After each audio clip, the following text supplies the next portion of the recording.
Hey guys, how you going? Hope you're all doing very well. This afternoon I'm going to be doing another television series review. This review is of a dark comedy from Norway, English language, released in the year 2016, directed by Jon Ivar Helgaka and Jonas Torgersen, and this series is called Norsemen.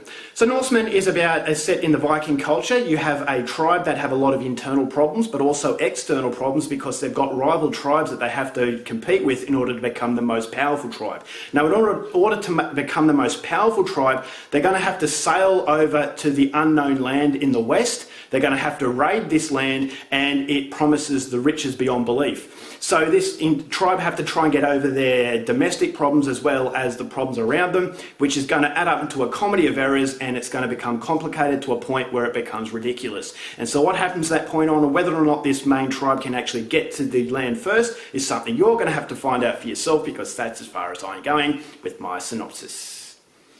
Now my thoughts on Norsemen. This is not a new series. This is a series that has been around since 2016, and so I've seen it on Netflix for a very long time, but I didn't watch it for the simple fact that I haven't been into television series until recently. I thought I might want to change up my channel a little bit and do movie reviews and series reviews, and so now that I have a newfound appreciation for television, I thought I definitely have to check out Norwegian productions. And so Norsemen is a Norwegian production, which is another enticing element with Viking culture. I'm a massive Viking culture fan. I love Norse mythology.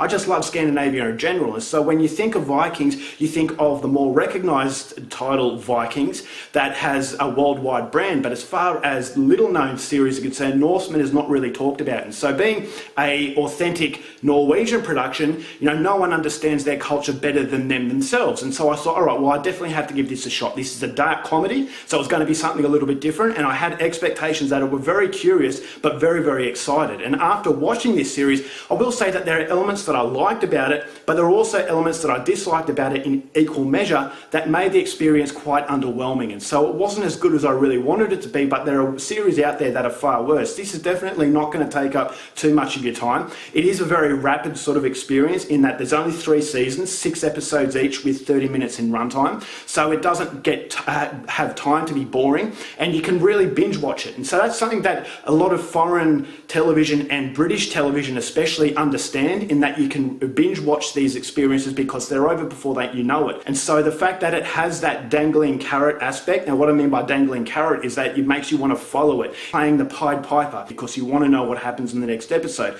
And the fact that it is fast and short actually plays to its advantage, because as I said, it doesn't take too long to actually get through that experience. And so before you know it, you've watched 3 or 4 episodes in a row, and the fact that it is such a brisk pace, you don't realise where that time has gone. And so I thought as though the overall planning to this series was actually really well thought out, and it became an experience that, although I wasn't overly impressed by it, I still thought as though it's a very easy watch. And so if you're umming and ahhing about whether or not this is an experience for you, definitely give it a shot, because 30 minutes is not too much of your time. And so I thought the comedy, this is where the most disappointing aspect is with the comedy. Now, as far as dark humour is concerned, I thought as though it nailed, laughing at things that are very bad. And I thought the very bad element and the shocking, brutal element to this series gave you a very authentic feel into Viking, sort of the Viking era. Vikings were very brutal people, and so in order to give you an authentic experience, although it's a very silly experience, it has that sort of authentic world setting, in that it's very brutal. There's a lot of gore in this series, there's a lot of shocking and disturbing violence, but the fact that it's done in a humorous way, it alleviates that pressure.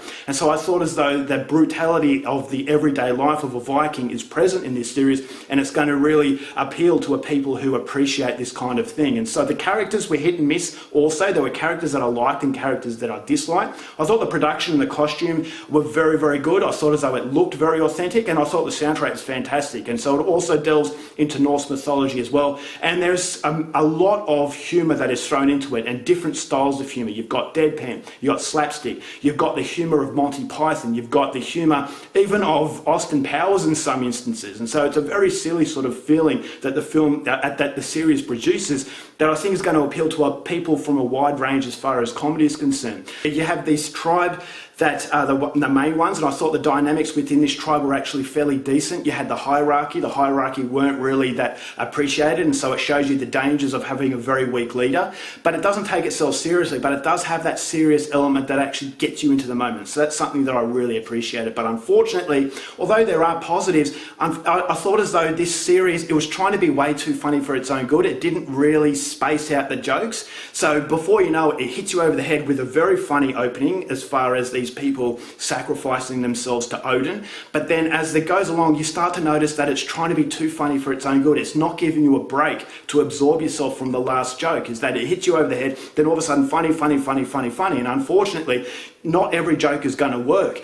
And when you get a lot of jokes that don't work and then all of a sudden a joke that does work, you start laughing, but then you start to become a little bit irritated after a while because it's not as funny as it really should be, because it's not saving up for its best jokes. It's just trying to hit you over the head with pretty lazy writing as far as jokes are concerned. So there were some that I thought were really bad. I thought they were very, very goofy. Now this is something of a Monty Python type of experience, but unfortunately it just doesn't have the writing of Monty Python, doesn't have the charm of Monty Python. It's trying very hard for that charm, but unfortunately just doesn't execute it in a way that I thought was very consistent. I thought the villain in this series was very much like Dr. Evil from Austin Powers, and I've really become irritated by him as well.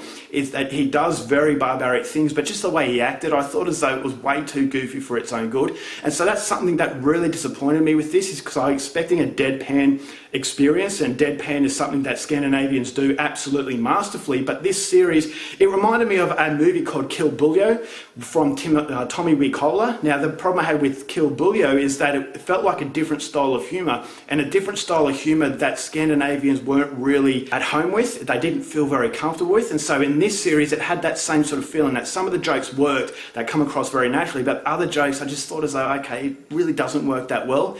But fortunately the series, as I said, it is a very quick one, so it doesn't really linger on the glaring problems that it has. But unfortunately there were characters that I just thought were really ordinary, characters that I thought were very good. And so that's basically the way I can sum up this series. It's a very inconsistent piece that comes across as very underwhelming. If you like Viking culture, you're going to like the way it looks, and there are some pretty brutal moments that stay true to the Viking way of life, and that sort of dark belly of humour that the series has alleviates all that disturbing quality to make it watchable. But unfortunately, just a lot of inconsistencies and noticeable sort of negatives that prevent it from being right up there with the very best of Scandinavian production. And so overall, for Norsemen, I'm going to give this one 2.5 stars. I was underwhelmed, but still go and see it if you are interested in Viking culture. Alright guys, that's it for my review. Hope you enjoyed it. Till next time, keep watching movies, and I'll see you later.